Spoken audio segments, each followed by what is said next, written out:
Entendi. Uma coisa que eu queria te perguntar, esse tópico é muito bom, mas assim, hoje você dá cursos na internet. E exatamente qual é a base desse curso? O que você ensina ali? Eu sei que está tendo muito sucesso, a procura é muito grande. Eu sei que são 2 cursos, né? Eu tenho o Doutrina Zero e o... Tenho o Doutrina Zero, tenho Formação, que foi um grupo que eu fiz agora. É assim, o Doutrina Zero foi meu primeiro curso, que era uma época que eu ainda estava super imersa nas questões políticas. Aliás, é um curso bem legal, que eu abordo todas as mentiras contadas nas escolas, principalmente sobre descobrimento do Brasil, sobre as ideologias, tipo, sobre feminismo, principalmente, sobre a Agenda ONU 2030, sobre ideologia de gênero, Revolução Francesa, sobre Idade Média. Então, eu pego alguns tópicos. Zero, Esse é o Doutrina mais Zero. focado nesses assuntos. É uma formação básica, assim, mais voltada para tipo, pro conhecimento das mentiras que... Porque essa era uma demanda que eu tinha muito recorrente. Tenho até ainda. Que foram implementadas pela sociedade ao longo do tempo. Exatamente. Então, tipo, eu tinha muitas mães desesperadas com o conteúdo que estava sendo ensinado aos filhos delas. Muitos jovens, muito adolescente, às vezes até já gente de faculdade. Pô, mas o professor falou isso. Eu peguei, fiz um curso, peguei todos esses assuntos, esclareci e fiz essas aulas separadas nesses 8 módulos, destrinchando todos esses assuntos e explicando. E o outro, D3P, eu já desenvolvi numa fase da vida que eu já estava bem imersa na fé. Eu já tinha saído do Jovem Pan, eu estava mais preocupada. Dos 3 pilares. Que é o Desafio dos 3 Pilares. E lá, durante uma semana, né, uma imersão, que eu acompanho, é só para mulheres. E lá a gente fala só para mulheres. E aí eu falo sobre as questões da submissão, eu destrincho o feminismo. A gente fala muito... Porque existe... Ó, o objetivo dele principal é o seguinte... O movimento, assim, o feminismo, como ele é no seu extremismo, a feminista, a gordinha do cabelo azul, com a Frida Kahlo tatuada, a gente já sabe que não é legal. Tipo, as pessoas, tipo, quem me segue já sabe que você não deve ser aquela pessoa do feminista que quer sair de topless na Paulista. Agora, existe algo tão grave quanto, na minha opinião, que é esse feminismo oculto, que é o feminismo que permeia, inclusive, as igrejas protestantes, que permeia as mulheres que se dizem da direita, conservadora e pipipopó, que é aquela mulher que, no casamento, acha que ela tem que se separar se ela estiver infeliz, que ela acha que ela deve, sei lá, tomar pílula anticoncepcional por tanto tempo, até ela ter sucesso financeiro. Então você acha que a mulher não deve se separar de nenhuma forma se ela estiver infeliz no casamento e que ela não só se ela correr risco de vida. Se ela ou os filhos correrem risco de vida, ela deve se separar. E existem esses casos, obviamente. Mas e a mulher não deve tomar anticoncepcional em nenhum momento? Porque para um católico, a mulher só deve ter relações sexuais dentro de um casamento, seja né? casada ou não, ela não deve tomar. Porque se você não é casada, você não deveria ter o ato sexual, né? Sim. Mas no caso de você ser casada, por exemplo, e já ter 3, 4 filhos, a pessoa não pode fazer vasectomia? Ou pode, de jeito nenhum. A vasectomia é uma mutilação, né? Você está mutilando uma... Mas a pessoa vai tendo 4, 5 filhos ou ela evita o sexo? Ou ela... Não, existem alguns motivos que, por exemplo, a mulher está com uma doença muito grave, ela está, de alguma forma, incapacitada de cuidar dos filhos. Aí existe o método Billings, que é um método natural de você evitar a gravidez. Mas você usar camisinha, isso aí a gente é totalmente contra. Totalmente contra. E isso daí você também fala no D3P? Falo, isso é algo mais profundo de ser falado, né? Essas meninas que entram, claro, elas já entendem muita coisa, já é um nível mais alto do que o normal de mulheres. Já praticamente conhecem o teu conteúdo, porque você falou que é só para mulher, mas eu acho interessante porque muito dos seus conteúdos, dos seus cortes sobre o feminismo e ser antifeminista, os homens encaminham para as mulheres.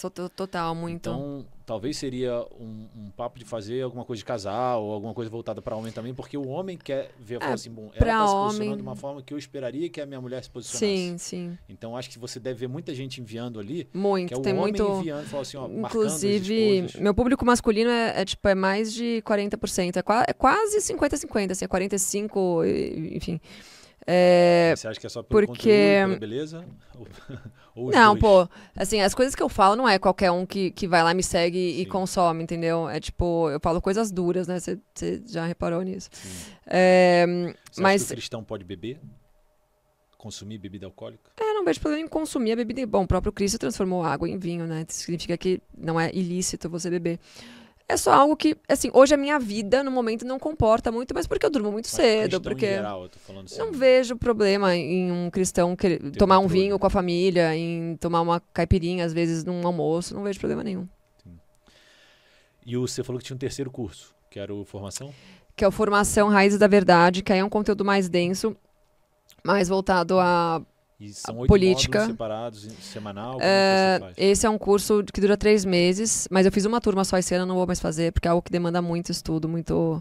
É um grupo menor, e aí é misto, são homens e mulheres, e eu dou 2 aulas por semana, e a gente fala sobre questões de filosofia também, eu trago vários aspectos. Eu cheguei a ver, eu estava te acompanhando assim, uma época que você estava fazendo um desafio, e você estava acordando 5 da manhã, ou 4 da manhã. Isso eu já acordo sempre, isso eu já faço sempre. Isso é parte do desafio, hoje eu acordei, né? 15 para 5, é parte do desafio. Aí você fala para as pessoas que entram, ó, tem que acordar cedo, tomar banho gelado, aí 1 hora de treino, 1 hora de oração. Sim, e 1 hora de leitura. Leitura bíblica. Assim leitura em vida intelectual, e aí a 1 hora de fé, elas podem escolher, tipo, as católicas podem ir à missa, que durante a semana às vezes dura meia hora, mas precisa ser católica, pode ser evangélica, tem pode muita, ser cristã, geralmente é 50-50, assim, tipo, protestante tem umas 40, católica umas 40, e o resto é meio indecisa, já foi espírita, já foi até uma menina do candomblé. Mas então todo mundo que quer participar do seu curso pode... mas assim, mas durante as aulas eu inevitavelmente vou falar do que eu acredito que é a minha fé.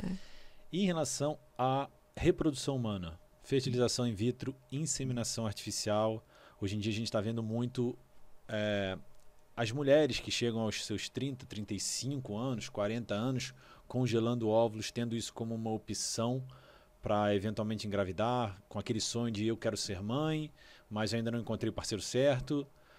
O que você pensa em relação à fertilização in vitro e inseminação artificial, que são coisas diferentes, né? Tá, não, sou contra os dois, claro. Mas assim, a coisa tá... Independente. A coisa tá errada desde o começo, porque o que é o padrão hoje? O feminismo fez as mulheres quererem a famigerada independência financeira antes de casar. Então elas, estudar, trabalhar, enfim, antes de casar. Então elas começam a primeiro buscar uma vida... Elas procuram buscar algo que vá... elas procuram se realizar profissionalmente, né? Então... Enquanto isso, como elas não se casam mais, elas têm os seus namoradinhos, elas já começam... Então, a menina, isso é uma coisa bizarra que acontece hoje, mas é comum. Você pega uma mãe de 40, 50 anos levando a sua filha de 15 anos pra tomar pílula, assim, um troço que a menina tem a primeira menstruação, ela já leva pro médico e começa a entuchar a pílula na menina, assim, isso aí, juro, devia... Enfim, cara, é uma loucura, não vou nem falar. E aí, o que acontece? A menina começa a se entuchar de hormônio desde cedo, né? Isso não precisa ser nenhum gênio da lâmpada para entender que isso acaba com o corpo feminino, e principalmente com o seu sistema reprodutivo, que é o foco, né, da pílula anticoncepcional. O que acontece? Ela passa usando isso muitos anos, né? E daí, mesmo quando ela fica mais velha, ela sai de casa, ela vai fazer faculdade, ela vai trabalhar, aí tem um namoradinho, tem outro, daí se casa mais tarde, porque os caras acabam não querendo casar cedo também, porque hoje eles têm tudo do jeito que eles querem. Então, ela vai se casar lá com seus 30, 30 e pouco, continua tomando a pílula. Só que aí... o relógio biológico começa o relógio biológico, exatamente. E aí você vai somando aí anos e anos de pílula, né? Então, a menina chega com 35, tá tomando pílula há 20. Teve uma vida zero saudável, né? Só comendo porcaria, só dormindo no horário errado, acordando no horário errado, dormindo pouco, ou não fazendo exercício, né? Aí ela fala, agora eu estou pronta para ter filho. Daí ela casa lá com 30 e poucos, com 36. Agora eu já tenho o dinheiro que eu queria, agora eu já viajei o mundo como eu queria, e agora... Aí veja que coincidência, ela não consegue engravidar. Olha que infortúnio, né, do acaso. Aí ela vai fazer um raio de uma infertilização. Aí é mais hormônio, mais injeção de hormônio. Aí é mais um monte de coisa. E aí, enfim, aí esse casamento já tá todo errado. Aí ela já começa a ficar nervosa. E aí, muito possível, ela se separe depois, porque já tá tudo muito errado. Enfim, é um erro atrás do outro, é sequencial, assim, né? E só vai piorando.